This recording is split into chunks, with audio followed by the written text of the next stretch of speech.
Tito Mars gained an astonishing 256,000 total followers sa loob ng kanyang 3 Facebook account, and he managed to get all this fame and attention sa pamamagitan ng paggawa ng mga videos, giving his honest opinions on various trends and topics. Ngunit kung sa tingin nyo na ang dahilan ng kanyang pagsikat ay dahil sa mga positibong comments tungkol sa mga issue dito sa loob ng Pilipinas, nagkakamali kayo.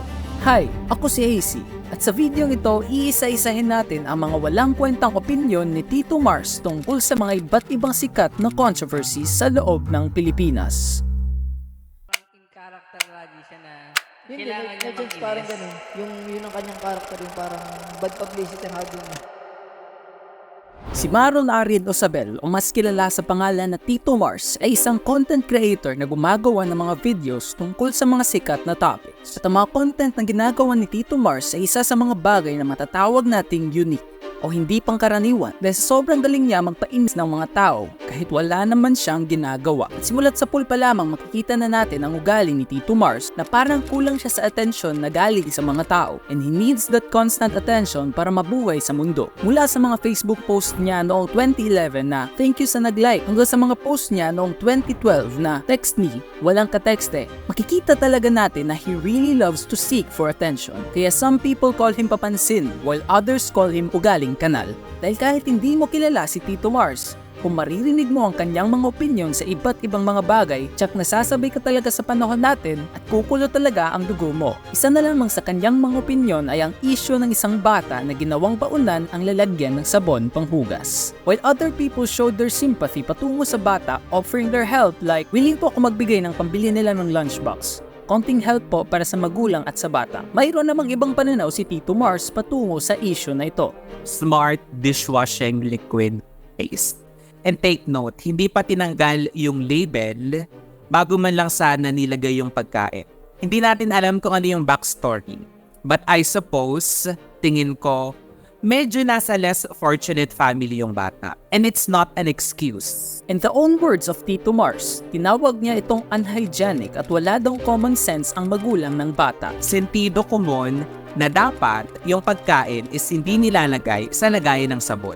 I don't care kung hinugasan nyo man yan, in-sterilize nyo man yan, kinlens nyo man yan, or even pinakuluan nyo man yan ng tubig. So long as lagayan yan ng sabon at hindi nyo tinanggal yung label, kabastusan yan. Ngunit magagamit mo pa rin ba ang sentido komon kung yun lang talaga ang kayang ibigay ng kanyang mga magulang? Kaya naman ginawan ito ng video ni Ato, pointing out na mali ang sinasabi ni Tito Mars sa kanyang reaction video. Anong hindi excuse yung pagiging mahirap? Ayun nga yung dahilan na kung bakit yung bakuna ng bata pinaglagyan ng sabon. At hindi nagustuhan ni Tito Mars ang mga sinabi ni Ato sa video na ito dahil wala daw point ang mga sinasabi niya at siya daw ang inaatake nito. Sobrang dami mong personal take sa video na to against me. Pares na pares sila ng mindset, pares na din sila ng mukha. Alam mo yung tipong mga taong hindi nag-evolved, nagstay sa pagiging unggoy. Actually, sa'yo walang bago kasi ikaw siguro ginagawa mo yan, or even nung bata ka siguro napabaunan ka ng pagkain na nakalagay sa smart dishwashing, kaya for you it's very normal. At sa buong video, puro lamang ad hominem ang mga sinasagot ni Tito Mars kay Ato, either calling him pangit or hindi pa daw nag-evolve, which really shows na sarado talaga ang utak ni Tito Mars dahil mas ginawa niya pang priority ang panglalait kaysa sa mag-focus sa topic ng kanilang argument. Hindi lang anak mo ang ma-judge din kung paano mo din pinapalaki yung anak mo. Hindi ko alam kung paano mo i-define yung word na bobo, but evidently sa ating dalawa, mas bobo ka. Kasi kung matalino kang tao, you will not speak that way. Kaya naging resulta ng pagkainis sa kanya ng mga tao dahil kahit na mali yung mga opinyon na pinagsasasabi niya, ayaw niya pa rin tanggapin ang kanyang pagkakamali. Ito din ang naging resulta kaya hindi napigilan ni Kuya mag-comment ng sarap sa pakinang utak niyan para maalog at maintindihan niya kung ano mga pinagsasasabi niya. At gaya na lamang sa galit ni Kuya, tiyak na mararamdaman mo din ito pagkatapos mong marinig ang kanyang mga opinyon sa mga susunod na issue. Ang paglagay ng makeup ay isa sa mga bagay na nagpapaganda sa isang tao. Ito din ay minsan ginagamit ng mga tao para itago ang mga insecurities nila para ma-boost ang kanilang confidence o kaya naman gamitin sa larangan ng sining. Ngunit ayon pa kay Tito Mars, ang pwede lamang daw gumamit ng mga makeup ay ang mga taong makinis ang muka at walang mga acne o skin diseases. Bago ka bumili ng makeup or bago ka bumili ng mga ganyang klaseng cosmetic na itatapal mo sa mukha mo, make sure na maganda yung kutis mo by itself. Kaya Kaya naman hindi pa iwasang mapaluhan ng isang influencer pagkatapos makita ang video ni Tito Mars na nanglalait ng mga tao na gumagamit ng makeup. Sa tulong ng makeup, nagiging maganda ako, nabubos yung confidence ko doon, pero grabe naman yun. Dito na nga lang kami kumakapit. Sa makeup na kami kumakapit.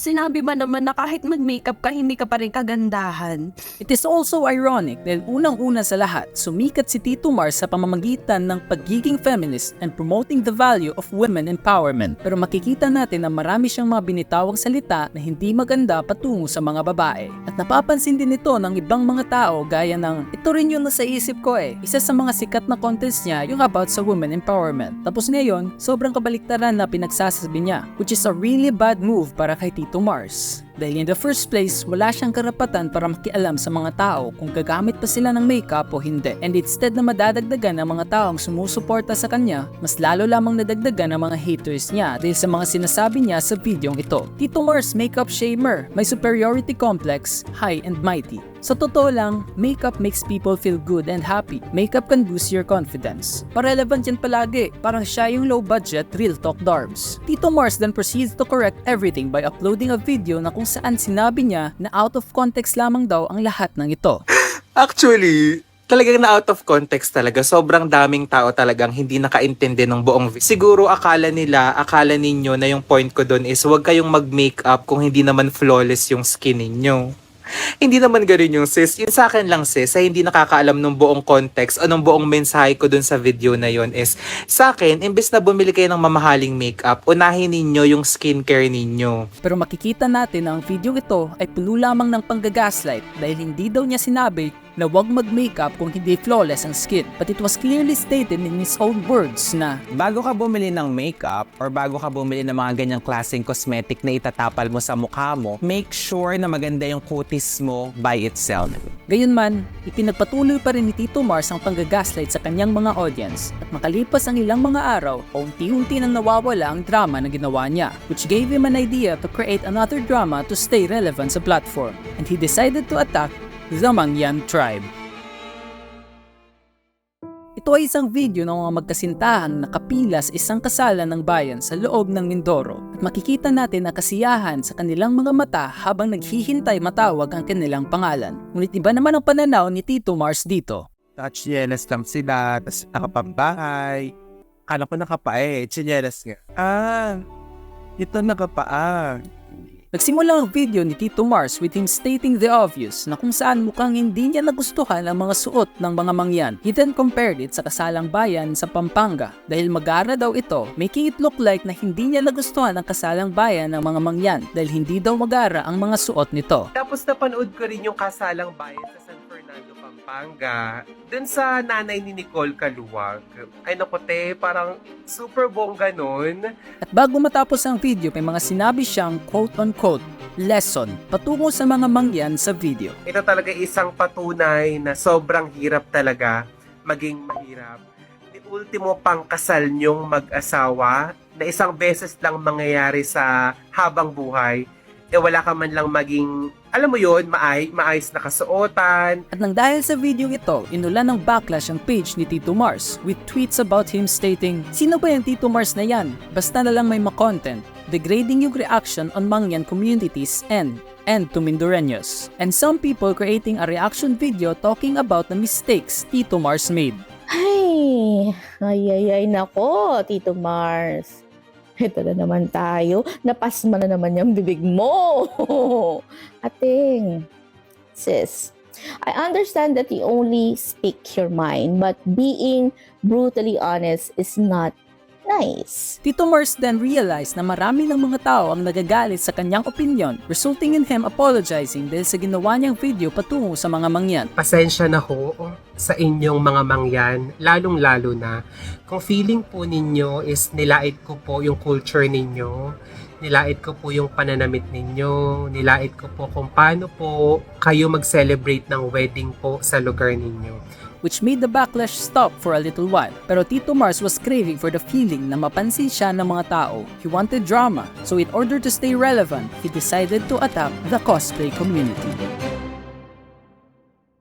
Ang pagsuot ng cosplay ay isa sa mga pinakamahirap na bagay na kayang gawin ng isang tao. Mula sa paggawa ng mga props hanggang sa pagsuot ng wig at damit na sobrang init. Nakakamangha talaga kung anong kayang gawin ng mga cosplayers para sa kanilang passion. Ngunit kung nakakamangha para sa atin ng mga cosplayers, iba naman ang pananaw ni Tito Mars sa kanila. Te, alam niyo naman na sobrang init dito sa Pilipinas. Umawra nga dito ng magandang outfit, yung mga pang-Korea na atake, napakahirap na eh. Paano pa kaya yung mag-cosplay kayo ng naka-wig, naka-makeup, tapos napakainit yung suot ninyo? Tapos pawisin pa kayo. Tingin nyo, ano na lang magiging itsura ninyo? Hindi ako mahilig sa anime. Alam ko lang yung mga animes na napapanood dati sa Channel 7. Makikita din natin na konti lang pala ang kaalaman ni Tito Mars tungkol sa mga anime. Pero pinipilit niya pa rin gumawa ng reaction video kahit wala namang mga point yung comment niya patungo sa mga cosplayers. Which makes it look like na naghahanap lamang siya ng drama para maging relevant ulit sa internet. At gaya na lamang ng mga mapanlait na komento niya patungo sa mga cosplayers, ganun din ang binalik nila sa kanya. Wala din masama magbigay ng opinion, kaso di dapat galing sa iyo. And just like all other issues before, Tito Mars decided to once again upload a video na kung saan sinabi niya na na-misinterpret lamang daw ito ng mga cosplayers at wala daw siyang nilalait sa video niya. Like, masama bang tumawa? Nung tumatawa ba ako, meron ba akong sinasabing masama doon? Sinabi ko ba na ang papangat naman itong mga to? Bakit pa nag-cosplay? Like, super tsaka naman ang mga makeup nito.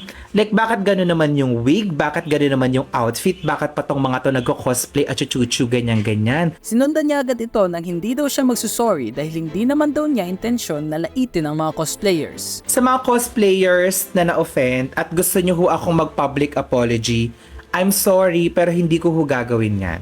Which almost makes him a professional gaslighter. But he has one fatal mistake.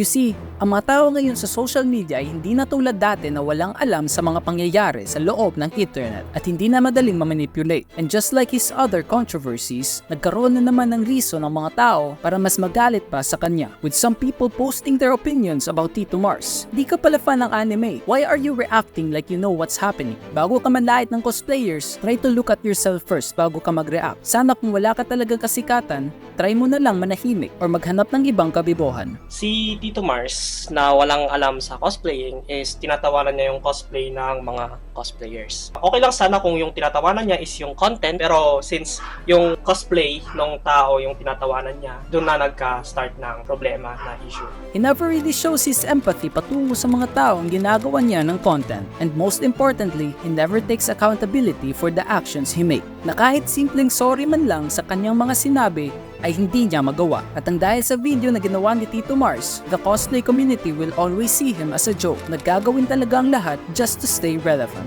But with people not needing an opinion from Tito Mars, pursigido pa rin siyang gumawa ng mga content, giving some of the worst opinions na maririnig mo sa loob ng internet. Gaya na lamang ng opinion niya sa mga dating preferences ng mga tao. End quote from Tito Mars, "Kung babae man ako." End quote. Babae man ako, hindi ako makikipag-date sa lalaking minimum wage earner. Kasi alam ko sa sarili ko na I date to marry. At kung makikipag-date ako sa lalaking minimum wage earner, malamang sa malamang kulang yung kapasidad niya para makapag-provide ng pinansyal sa pamilya namin. But as the record shows, ang Pilipinas ay isa sa mga countries na mayroong mataas na percentage for minimum wage earners. So if you really are dating to marry, hindi ka maghahanap ng tao mataas yung sahod. Instead, you would look for someone that would love you for who you are, hardworking, and of course, maganda yung ugali. Dahil kung income yung binabasehan mo, you are not looking for someone to marry. You are looking for a sugar daddy. Which made people share their thoughts tungkol sa opinion ni Tito Mars. 8K sahod ko a month bago ko na-meet yung girlfriend ko. But despite my situation in life, she still chose me over her mayaman suitors. She supported me in my dreams and everything. She embraced all my strengths and weaknesses, which I also did to her. 3 years later, natupad yung pangarap namin na makapunta ng Amerika at maging nurse dito. Huwag kayong maghanap ng mga katulad niyan ni Tito Mars. Maghanap kayo ng mga taong tatanggapin kayo at susuportahan kayo at di kayo iiwan sa oras ng kahirapan. Yung tutulungan kayo i-build ang sarili nyo to a better version of you. Behind every successful man is a kind, supportive, strict, and loving woman. Halos lahat naman, 95% if not 100%, nag-uumpisa naman sa minimum wage.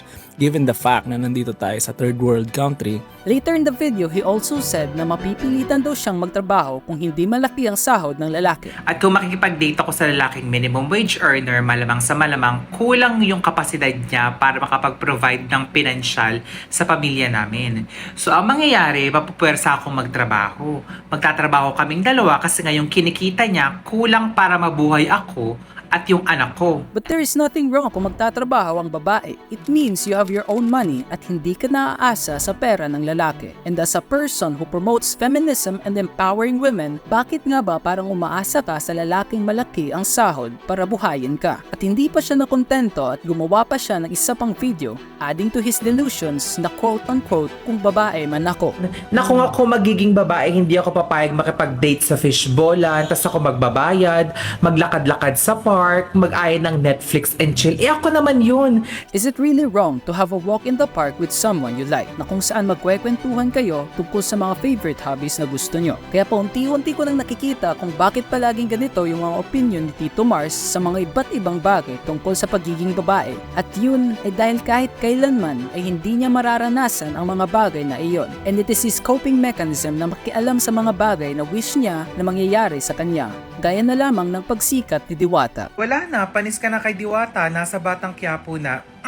Okay. Like, napanood ko, parang wala namang special. Like, alam niyo yun, very normal, sakto lang. Like, kahit nga ata ako, o kaya yung batang nakasalubong ko kanina na 5 taong gulang, parang kayang-kayang gawin yun. At kitang-kita natin sa tono ng boses niya na parang naiinggit na siya kay Diwata, wishing na sana sa kanya napunta ang mga blessings na dumadating kay Diwata. Ngunit wala nang mas lalamang pa sa reaction niya nung pinuntahan ni Alex Gonzaga ang kanyang paresan, creating a reaction video na may halo na parang pagkakainggit patungo kay Diwata.